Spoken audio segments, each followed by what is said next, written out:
오늘 말씀의 제목 따라 해보실까요? 건강한 가정, 행복한 부부.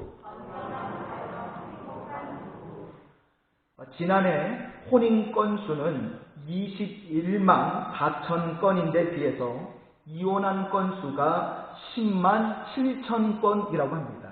그러니까 10쌍이 결혼을 하면 5쌍은 이혼을 하고 있는 그런 추세라고 합니다. 자, 연령별로 이혼율이 여자는 40대 초반이 가장 높았고 남자는 40대 후반이 가장 높았습니다. 제가 지금 40대 후반이거든요. 심히 두렵고 떨리는 마음으로 생활하고 있습니다. 자, 사정이 이렇다 보니 혼인이 계속 감소하고 있습니다. 결혼 연령층인 30대 인구가 계속 감소하고 있고 결혼하는 게 좋다고 생각하는 비율이 점차 낮아지고 있습니다. 그리고 주거비나 고용 등으로 인해서 결혼을 아예 미룬다든지 안 하는 경우가 점점 늘어나고 있습니다. 자, 여러분은 혼인 대비 이혼율이 10쌍 중에 무려 5쌍이나 이혼을 한다는 이 수치를 들으면서 여러분 무엇이 느껴지십니까? 가정이 무너지고 있는 것이 느껴지지 않습니까? 결혼하지 않고 혼자 독신으로 살려는 사람들도 늘고 있습니다. 그래서 요즘에는 1인 가구가 늘어가고 있죠. 그래서 1인 가구를 위한 맞춤형 주택 시장도 늘고 있고 또 1인 가구를 위한 서비스업이 크게 늘어가고 있습니다. 자, 과연 이것이 자연스러운 일로 시대가 변해서 결혼의 가치관도 바뀐 것일까요? 자, 이것은 원래 하나님께서 가정을 맨 처음 세울 때와는 거리가 멉니다. 적어도 하나님을 창조주 하나님으로 믿고 이 세상에 맨 처음 가정을 세워주셨음을 믿는다면 그리스도인들은 성경에서 말하는 그 가정관을 회복해야 할 줄로 믿습니다. 또한 성경적인 부부관계를 회복해야 할 줄로 믿습니다. 그렇다면 성경적 가정, 성경적 부부란 무엇일까요? 자, 첫 번째로 한번 따라해 보실까요? 사람은 혼자서는 살아갈 수 없습니다. 자, 우리 창세기 2장 18절 19절 우리 2절 말씀을 같이 읽겠습니다. 시작. 여호와 하나님이 이르시되 사람이 혼자 사는 것이 좋지 아니하니 내가 그를 위하여 돕는 배필을 지으리라 하시니라. 여호와 하나님이 흙으로 각종 들짐승과 공중의 각종 새를 지으시고 아담이 무엇이라고 부르나 보시려고 그것들을 그에게로 이끌어 가시니 아담이 각 생물을 부르는 것이 곧 그 이름이 되었더라. 자, 이 말은 바꾸어 말씀드리면 사람은 혼자 살아가도록 하나님께서 창조하지 않으셨다는 것입니다. 창세기 1장 27절에 보시면 사람을 창조하시되 남자와 여자를 창조하셨죠. 그리고 생육하고 번성하는 것은 하나님께서 인간에게 주신 최고의 복입니다. 아마 어떤 분은 제 말을 듣고 이렇게 생각하시는 분도 있을 것입니다. 그러면 목사님, 가족 계획도 하지 않고 가정의 경제력도 생각하지 않고 자식만 많이 낳으라는 것입니까? 라고 물을 수 있을 것입니다. 그러나 그런 뜻이 아닙니다. 여러분 결혼해서 아이를 낳아보신 분들은 아실 겁니다. 산모가 아이를 낳는데 뱃속에 있던 이 아기가 죽지 않고 세상에 건강하게 태어나는 것이 복이다라는 거죠. 그리고 배가 끊어지지 않고 계속해서 자녀를 낳을 수 있는 것 또한 복입니다. 그리고 그렇게 해서 낳은 자식이 결혼해서 또 아이를 낳고 또 손자가 결혼해서 아이를 낳고 해서 자손이 번성하는 것을 뜻하죠. 그렇다면 하나님은 인간 종족을 보존하게 하시려고 여자를 창조하신 것일까요? 그래서 여자가 필요해서 창조하신 것일까요? 라고 되물을 수 있을 것입니다. 여러분은 어떻게 생각하십니까? 그렇죠. 여자가 무슨 애 낳는 기계도 아니고 사람인데 하나님의 형상대로 창조된 남자와 똑같은 존재인데 그렇지 않습니까? 그렇습니다. 하나님께서 사람이 혼자 사는 것을 좋지 않게 보신 것은, 여자를 지으신 것은 애를 낳고 자녀를 출산하기 위해서만이 아니라 더 본질적인 목적은요, 도우라고 창조하셨다는 거예요. 오늘 본문에도 돕는 배필이라고 분명하게 창조의 목적을 말씀하고 계시죠. 자, 그럼 무엇을 도우라고 지으셨습니까? 바로 하나님께서 창조하신 남자를 도우라고 여자를 지으셨다는 거예요. 자, 하지만 이 말은 남자가 여자보다 우월하다거나 상전이라는 그런 말이 아닙니다. 오해하지 마시기 바랍니다. 적어도 이것은 남자와 여자가 선악을 알게 하는 나무의 열매를 먹기 전까지는 그랬다는 것입니다. 인간이 하나님의 말씀에 불순종해서 타락하기 전까지는 그랬다는 거죠. 그래서 이 세상의 남자들이 알아야 하는 것은 남자 없이 여자도 없고 여자 없이 남자도 없다라는 거예요. 즉 남자는 여자의 도움이 필요하고요, 여자도 남자의 도움이 필요하도록 그렇게 처음부터 창조가 된 겁니다. 자, 어떻게 알 수 있을까요? 창세기 2장 18절을 보시면 하나님께서 남자를 위하여 이런 말씀을 하시죠. 돕는 배필을 지으리라 하시니라 라고 하셨는데, 여러분 성경을 자세히 읽어보시면 이 하나님의 계획이 공표되기 전에 창세기 1장 26절부터 2장 17절까지 말씀을 보시면 여러분 남자의 이름이 무엇이라고 불리고 있습니까? 자, 다시 읽어보시면 그 사람이라고 나오십니다. 그 사람. 이름이 없어요. 그러다가 창세기 2장 19절에 보시면 자, 어떤 이름이 이제 나옵니까? 아담이라는 이름이 이제 비로소 등장을 하죠. 그 전까지는 아담이라는 이름이 안 나오고 그냥 그 사람이라고 했어요.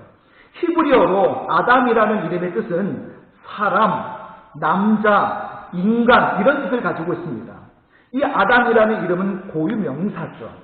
자, 무슨 말씀입니까? 혼자 사는 사람은 이름이 필요 없는 거죠. 나를 불러줄 다른 사람이 없는데 그 사람에게 무슨 이름이 필요하겠습니까? 하나님께서 남자 한 사람만 지으셨다면 그냥 사람이라고 부르면 되는 거예요. 그러나 여자가 창조된 후부터 이제는 서로를 부를 때 이 사람아, 저 사람아 이렇게 부르면 그래도 자기도 인격체인데 무시당하는 기분이 들지 않겠습니까? 만약 여러분 친구가 여러분에게 이 사람아, 이 여자야, 이 남자야 라고 한다면 여러분 기분이 어떻겠습니까? 여러분 자신의 이름이 있다라는 것은 자신이 이 세상에 존재하고 있음과 그 이름은 한 인격체로서의 가치를 부여받고 있는 것입니다. 그런데 누가 이 남자의 가치를 부여해 주었다는 것입니까? 누가요? 여자라는 거예요. 그러므로 남자는 여자가 있을 때 그 존재와 가치가 인정되는 것입니다. 그것은 여자도 마찬가지죠. 그래서 남자는 여자의 무엇을 먹고 사는지 아십니까? 남자는 여자의 칭찬을 먹고 사는 거예요. 자, 반대로 여자는 남자의 무엇을 먹어야 살 수 있을까요? 사랑을 먹어야 살 수 있다는 거예요. 그런데 우리의 실생활은 어떻습니까? 남자는 여자의 칭찬을 먹어야 살 수 있는데 칭찬 대신에 뭘 먹고 있죠? 욕을 먹고 있죠. 그러니까 사는 게 아니라 욕을 먹으니까 자꾸 죽어가고 있는 거예요. 여자는 남자의 사랑을 먹어야 살 수 있는데 사랑이 아니라 무엇을 먹고 있어요? 무관심을 먹고 있는 거예요. 무관심을 먹고 있으니까 여자가 점점 죽어가는 거예요. 자, 한번 따라해 보시기 바랍니다. 우리 여자 성도님들만 따라해 보시기 바랍니다. 남자는 욕이 아니라 칭찬을 먹어야 살 수 있다.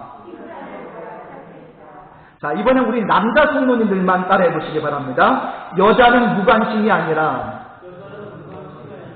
사랑을 먹어야 살 수 있다. 오늘 여러분은 이 두 가지만 기억하시고 마음에 되새기고 돌아가시면 오늘 설교는 끝나는 거예요. 여러분, 행복한 가정, 건강한 부부, 다른데 비결이 있지 않습니까? 남자는 여자에게 사랑을 주면 되고요. 여자는 남자에게 칭찬을 해주면 되는 거예요. 이 두 개가 서로 안 되니까 그래서 자꾸 부부관계가 깨어지고 가정이 무너지는 거예요. 여러분, 어렵지가 않습니다. 여러분, 여자가 남자한테 칭찬해 주는 거, 물론 칭찬할 거리가 눈에 잘 보이지 않으시겠죠. 그러나 힘들지만 찾아내는 거예요. 도대체 저 인간을 내가 뭘 칭찬해 주셔야 되나? 고민을 하시면서 찾아내는 거예요. 그러면서 딱 발견했잖아요. 그러면 그거를 나중에 칭찬하려고 밀어두지 마시고 깨닫는 그 순간, 발견하는 그 순간 바로 그 자리에서 칭찬해 주는 거예요. 여보, 당신 이거 정말 짱이야. 야, 정말 최고야. 그 말 한마디 우리 남자는요, 그냥 공중 나는 새가 되는 거예요. 비행기를 타는 거죠. 그러면 그때부터 남자는요, 막 자기도 모르게 기분이 막 날아갈 것 같고 나를 인정해주는 이 아내가 너무 사랑스러워 보이는 거예요. 또 여러분, 반대로 여자는 남자의 사랑이 필요해요. 그런데 남자나 내 남편이 맨날 아내한테 무관심하잖아요. 그러니까 이 아내는 죽어가는 거죠. 사랑을 표현해야 된다는 거예요. 자, 아내가 미용실 가서 머리를 뽑고 왔는지 자르고 왔는지 밀고 왔는지 아무런 관심이 없고 립스틱을 바꿨는데도 아무런 알아보지도 못하고 내가 옷을 새로 사 입었는데도 무슨 옷을 입었는지 거적대기를 입었는지 전혀 관심이 없다. 여러분, 이러는 여자는 점점 죽어가는 거예요. 말이라도 여보, 오늘따라 왜 이렇게 예뻐 보여? 여보, 당신 너무 예쁜 것 같아. 그렇게 사랑이 묻어나오는 말 한마디가 여자를 살려주는 거예요. 그래서 여자는 남자에게 칭찬을, 남자는 여자에게 사랑을 줄 때에 그때 혼자 있는 것보다 같이 있고 싶어지는 겁니다. 왜 부부가 나이가 들수록 같이 있기를 싫어합니까? 이렇게 서로 사랑을 주고 칭찬을 주면 같이 있어라 하지 않아도 둘이 같이 있고 싶어지는 거예요. 그런데 이게 안 되면 둘이 같이 있고 싶어지는 게 아니죠. 같이 있고 싶어지는 가정, 같이 있고 싶어지는 부부가 될 수 있기를 바랍니다. 자, 두 번째로 따라해 보실까요? 하나님은 남자와 여자를 짝을 지어 한 몸을 이루는 것을 가정이라고 하십니다. 자, 우리 창세기 2장 20절에서 24절까지 말씀을 우리 쭉 같이 읽겠습니다. 시작. 아담이 모든 가축과 공중의 새와 들의 모든 짐승에게 이름을 주니라. 아담이 돕는 배필이 없으므로 여호와 하나님이 아담을 깊이 잠들게 하시니 잠들매 그가 그 갈빗대 하나를 취하고 살로 대신 채우시고 여호와 하나님이 아담에게서 취하신 그 갈빗대로 여자를 만드시고 그를 아담에게로 이끌어 오시니 아담이 이르되 이는 내 뼈 중에 뼈요 살 중에 살이라. 이것을 남자에게서 취하였은즉 여자라 부르리라 하니라. 이러므로 남자가 부모를 떠나 그의 아내와 합하여 둘이 한 몸을 이룰지로다. 아멘. 여러분, 왜 이혼율이 늘어가는지 아십니까? 서로 성격이 안 맞아서, 또 남편이 경제적으로 무능해서, 또는 아내가 사치가 심해서, 혹은 남편과 아내가 외도했기 때문에 다양한 이유를 들 수 있겠지만 여기에 가세해서 요즘에는 화원 이혼율까지 굉장히 높아져 가고 있는 것은 한국의 전통적인 가부장적인 사회 구조를 원인으로 들 수가 있습니다. 자, 가정에서 하늘은 남편이고 주인은 남편이기 때문에 남편의 말에 토달지 말고 무조건 복종해야 한다는 것이 전통적으로 우리 사회를 지배해 왔었죠. 그래서 남편이 아내를 무시하고 심지어 폭행을 해도 그저 참는 일 외에는 없었습니다. 사실 화원이 다 되어서 60세, 70세 이후에도 이혼하는 주된 이유가 바로 여기에 있죠. 그런데 어떤 분이 우스갯말로 하나님께서 남자를 수면 마취시킨 후에 머리에 있는 뼈로 여자를 만드셨다면 여자가 남자의 머리가 되었을 것이라고 말을 합니다. 또 남자의 발에 있는 뼈를 취해서 여자를 만드셨다라고 한다면 여자는 남자의 발바닥과 같은 존재가 될 텐데 그것이 아니라 남자 신체 중에서도 정중앙에 있는 이 갈비뼈로 만든 이유는 남자와 여자가 동등한 관계로 지음받았다라고 그렇게 이야기를 하는 거예요. 자, 성경에서 말하는 근거는 약하지만 그래도 나름대로 일리가 있는 말인 것 같습니다. 하나님께서 맨 처음 여자를 창조하실 계획을 세우신 것도 남자 혼자서 에덴 동산에 있는 것들을 지키고 채소를 경작하고 또 가축과 들짐승의 이름을 짓는 것을 보시면서 사람이 혼자 있는 것이 좋지 못하다 하여서 여자를 창조하신 그 계획을 세우셨다라고 되어 있죠. 그래서 여자는 남자의 일을 돕는 존재로 지음받았는데 이것은 상하의 관계가 아니라고 말씀을 드렸습니다. 서로 돕는 관계다라는 거예요. 자, 성경은 우리가 함께 읽은 24절 말씀에서 이 서로 돕는 관계를 바로 이 말로 표현을 하고 있습니다. 한 몸이라고 표현을 하고 있죠. 한 몸. 여러분, 한 몸이라는 게 뭡니까? 우리 몸에 지체가 있다면 머리에 있는 것은 눈, 코, 입이고 또 다리에 붙은 것은 발인데 이것을 바울의 표현대로 한다면 자, 머리에 붙지 않았다고 해서 여러분 발과 또 머리가 한 몸이 아니라고 할 수 없듯이 여자와 남자는 서로 돕는 관계로 창조가 되었는데 한 몸을 이루도록 지음을 받았다는 거예요. 그러므로 거듭 말씀드리지만 남자 따로 여자 따로가 아니라 남자가 부모를 떠나서 여자에게 장가들어 결혼을 해서 가정을 이루면 한 몸을 이루어야 된다는 거예요. 그러므로 부부란 한 몸이지 남편 따로 아내 따로가 아니라는 것입니다. 하나가 되는 것을 우리는 연합이라는 말로도 사용을 하는데요. 가정을 이룬 부부가 마음이 하나가 되고 생각이 하나가 되고 목표가 하나가 되는 데는 물론 시간이 필요합니다. 부부가 살을 맞대고 살고는 있지만 무늬만 부부가 얼마나 많습니까? 하나가 되지 못해서 그런 거죠. 마음이 하나가 되지 아니하고서는 진정한 성경적 부부라고 할 수가 없습니다. 여러분, 이 부부가 마음을 하나 되게 하는데 방해되는 여러 가지 원인들이 있지만 그 중에 부부의 마음을 불로 찢어버리는 행위 중에 하나가 뭡니까? 바로 간음이다라는 거예요. 우리가 보통 바람 피운다, 외도한다라는 말들을 하죠. 남편과 아내 사이에 누가 끼어 있습니까? 남편도 아내도 아닌 제3자가 끼어 있는 거죠. 둘이 한 몸을 이룬다고 했지 셋이 한 몸을 이룬다고 하지 않았습니다. 배우자에게 다른 이성이 있다는 것은 이것은 반드시 가정의 불화를 초래하게 되어 있죠. 가정 불화의 불씨가 됩니다. 창세기 16장에 보시면 아브라함의 아내 사라가 출산을 하지 못했고 그에게 한 요종이 있었는데 애굽 사람이고 그 이름이 하갈이라는 요종이 있었죠. 사라는 자기가 출산을 하지 못했기 때문에 좋은 마음으로 처음에 이 남편 아브라함에게 자기를 대신해서 이 하갈과 동침해서 아이를 낳아라 라고 그렇게 배려를 해줍니다. 그런데 문제는 이 요종 하갈이 동침을 하고 이제 임신을 하게 된 뒤부터 문제가 생기게 됐죠. 자기 요종이 자기 여주인인 이 사라를 멸시하는 거예요. 그래서 사라는 자기가 그 애굽 요종한테 모욕을 받는 것은 다 남편 당신 아브람 때문이라고 또 이제는 아브람에게 막 뭐라고 하는 거예요. 그래서 아브람은 사라의 말을 듣고 좋다. 그러면 당신 눈에 좋은 대로 행하라고 또 이야기를 하니까 그때부터 이 사라가 하갈을 또 학대를 해요. 그러자 하갈이 그 학대를 견디다 못해서 또 사라 앞에서 도망을 치게 됩니다. 여러분 어떻습니까? 가정 불화가 생기게 된 거죠.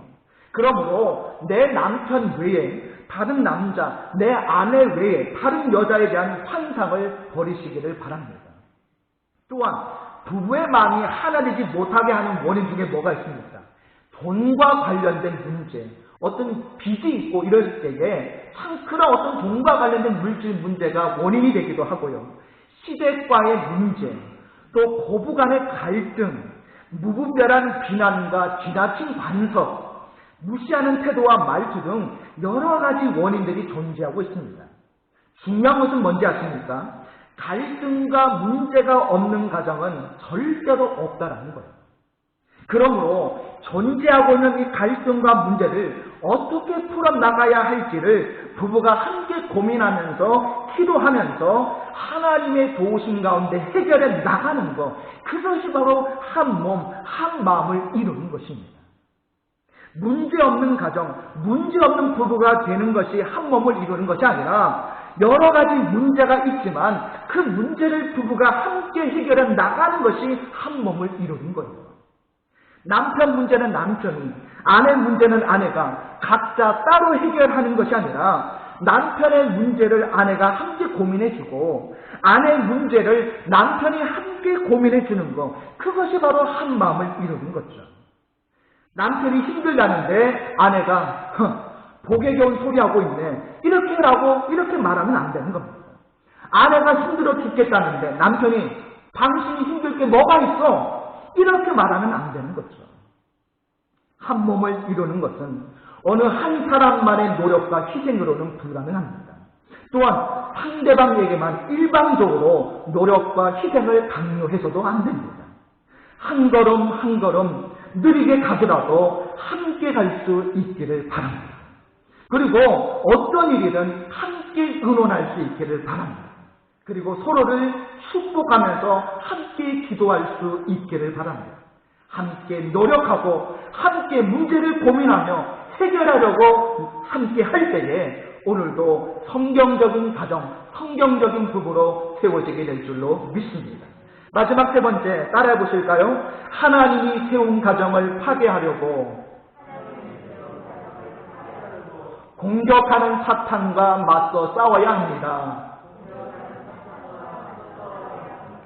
자, 오늘 우리 본문 창세기 2장 25절을 같이 읽겠습니다. 시작. 아담과 그의 아내 두 사람이 벌거벗었으나 부끄러워하지 아니하니라. 자, 성경에서 부끄러워할 때는 죄와 관련되어 있습니다.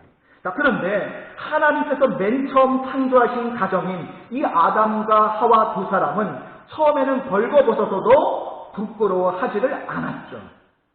여러분, 부끄러운 것을 안다라는 것은 자기에게나 남에게 수치스러운 일을 했다라는 것을 의미하는 거예요. 자, 그러므로 이들 부부 사이에 처음에는 서로 간에 수치스러운 일을 행하지 않았다라는 뜻이죠. 그런데 이렇게 화목했던 가정에 누가 이 가정을 파괴하려고 공격을 했습니까? 오늘 성경의 표현대로 빌리면 뱀이죠. 하지만 하나님께서 태초에 뱀을 말하도록 지었다고는 생각하지 않습니다. 나귀의 입을 열어서 발람 선지자를 깨닫게 한 것처럼 동물의 입을 열어서 또 다른 인격체가 말할 수는 있을 것입니다. 그래서 그 존재에 대해서 우리는 요한계시록 12장에 나오는 말씀처럼 옛 뱀, 곧 온 천하를 깨는 사탄이요 마귀라는 놈인 것을 알 수가 있죠. 창세기 3장은 표면적으로 볼 때는 여자가 뱀에게 미혹당해서 인간이 하나님께서 먹지 말라고 한 이 선악을 알게 하는 나무 열매를 먹은 것처럼 보이지만 깊이 묵상해보면 이 단란한 가정에 이 사탄이 공격했음을 알 수가 있습니다. 아담과 그의 아내는 맨 처음에는 서로 감추는 것이 없었고 서로 부끄러워하지 않았습니다. 이 말은 거듭 말씀드리지만 상대방에게 부끄러운 일을, 수치되는 일을 하지 않았음을 뜻하는 거예요. 하지만 이 가정도 사탄의 공격 때문에 서로를 부끄러워하게 됩니다. 창세기 3장 7절과 10절에 보면 하나님께서 먹지 말라고 한 선악을 알게 하는 나무의 열매를 먹은 후에 이 가정이 어떻게 되었습니까? 7절을 보니까 이런 말씀이 나옵니다. 이에 그들의 눈이 밝아져 자기들이 벗은 줄을 알고 무화과 나무 잎을 엮어 치마로 삼았다라고 했습니다. 누가 아담의 벗었음을 알려주었습니까? 그 아내죠. 그러면 그 아내의 벌거벗었음을 누가 알려주었겠습니까? 그 남편 아담이겠죠. 그렇다면 그들을 결과적으로 벗기도록 한 존재가 누구입니까? 다시 말하면 아담과 그 아내가 둘 다 벌거벗었지만 처음에는 부끄러워하지 않았지만 그러나 이제는 부끄럽게 만든 이가 누굽니까? 바로 뱀인 사탄이죠. 그 부끄러운 행위의 결과는 창세기 3장 10절과 12절에 나와 있습니다. 하나님의 얼굴을 피하게 되고 숨게 되게 됐죠. 이것은 하나님과의 단절을 가져온 것입니다. 좋은 사귐이 어긋난 관계가 된 것입니다. 그리고 12절에 보시면 아담은 자기의 수치되는 일이 자기 아내 때문에 된 것이다 라고 하면서 여자를 향해서 원망하고 그 책임을 떠넘기고 있는 것을 보게 됩니다. 둘이 한 몸을 이루라고 창조하셨는데 한 몸이 아니라 각자 남남처럼 행동하고 있는 것을 보게 되죠. 그런데 결정적으로 하나님과의 관계가 단절되었음을 알게 해주는 말이 바로 오늘 아담이 이런 말을 하고 있어요. 하나님이 주셔서 나와 함께 있게 하신 여자, 그가 그 나무 열매를 내게 주므로 내가 먹었나이다 라는 말입니다. 다시 말씀드리면 아담은 지금 이렇게 말을 하는 거예요. 하나님이 나를 위해서 돕는 배필만 만들지 않으셨다면 나는 부끄러운 일을 하지 않았을 것입니다 라고 그렇게 자기 변명을 하는 거예요. 이 모든 책임, 죄를 짓게 된 책임, 하나님의 말씀 앞에 불순종한 책임을 누구에게 돌립니까? 결국 하와에게 돌리는 것처럼 보이지만 근본적으로 하나님께 그 책임을 돌리고 있는 거예요. 이것은 관계의 단절이며 관계의 파괴입니다. 곧 부부관계의 단절이고 가정의 파괴이고 하나님과의 관계의 파괴다라는 거예요. 결과적으로 이러한 관계의 단절은 아담과 하와의 가정을 한 몸이 아니라 서로 고통을 주는 관계로 만들어버립니다. 창세기 3장 16절에 보면 여자에게 내린 잉태하는 고통과 남편을 사모하고 남편은 여자를 다스릴 것이라는 말씀에 잘 나타나 있죠. 여기 이 고통이라는 히브리어가 성경의 문맥에 따라 여러 의미로 번역이 되어졌는데 근심, 슬픔, 섭섭하게 함, 수고, 진노, 올무라는 그런 뜻으로 번역이 되었습니다. 결국 아담과 하와는 사탄의 공격을 받은 결과 그것에 맞서 싸워 이기지 못함으로 인해서 올바로 세워져야 할 가정이 깨어지게 되고 그때부터 남편과 아내가 서로 고통을 주는 존재가 되어버린 거예요. 서로 근심과 슬픔, 섭섭함, 수고롭게 하고 진노하게 하고 올무를 놓는 관계가 되어버리고 말았다라는 것입니다. 그러므로 다른 가정은 몰라도 그리스도인 가정은요, 이런 가정을 깨뜨리고 공격하는 존재인 이 사탄의 실체를 우리는 바로 알아야 할 줄로 믿습니다. 여기에는 목회자 가정도 장로님, 권사님, 집사님 가정도 예외가 될 수 없습니다. 사탄의 교묘한 공격과 전략에 속수무책으로 당해서는 안 될 줄 믿습니다. 부부 사이를 서로 이간질시키고 서로를 미워하게 만들고 서로를 원망하게 만들고 내가 저 양반 만나서 이 모양 이 꼴이 되지 않았어 라고 생각하게 만들고 있다는 거예요. 어떤 권사님이 남편이 너무너무 미우니까 남편이 아침에 잠을 잘 자고 일어나면 마음속으로 이런 생각을 했대요. 도대체 저승사자는 저 인간 안 데려가고 뭐하느냐 그렇게 생각을 했다는 거예요. 또 남편이 밥을 맛있게 잘 먹고 있는 것을 보면 마음속으로 아이고 처먹기만 잘한다 처먹기만 잘해 그렇게 생각을 했다는 거예요. 또 남편이 밖에 외출을 하면 마음속으로 이런 생각까지도 했답니다. 저 양반 길 가다가 차에 치고 죽어버려라 그렇게까지 생각했다는 거예요. 물론 그럴 만한 이유와 사정도 있었겠지만 이런 마음이 지속적으로 든다면 이것은 마귀의 역사라고 봐야 됩니다. 부부 사이를 멀어지게 만들고 오해하게 만들고 미워하게 만들고 가정을 무너뜨리려는 이 사탄의 공격에 우리는 맞서 싸워야 할 줄로 믿습니다. 가정을 지키고 부부관계를 지키기 위해서는 기도와 말씀으로 무장해야 합니다. 그래야만 서로 부끄러운 짓을 서로 고통을 주는 일을 서로에게 수치스러운 일을 하지 않을 수 있는 거예요.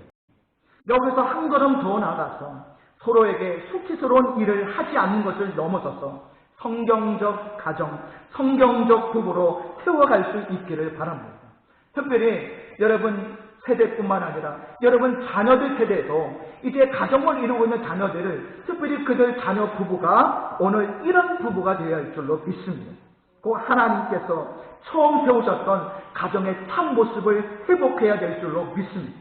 성경에서 말하는 가정을 회복하는 것은 방금 앞서 말씀드렸다시피 남편 없이 아내 없고 아내 없이 남편도 없다라는 거예요. 서로 돕는 관계라는 것입니다. 위협이 아니라 상전이 아니라는 것입니다. 그리고 둘이 따로가 아니라 한 몸, 한 마음을 이루어야 한다는 것입니다. 그리고 서로에게 수치스러운 일을 하지 않아야 한다는 것. 그래서 우리의 가정들이 건강하고 행복한 것이 되시고 특히 부부관계가 건강하고 행복한 그런 관계가 될 수 있기를 주님의 이름으로 축복합니다.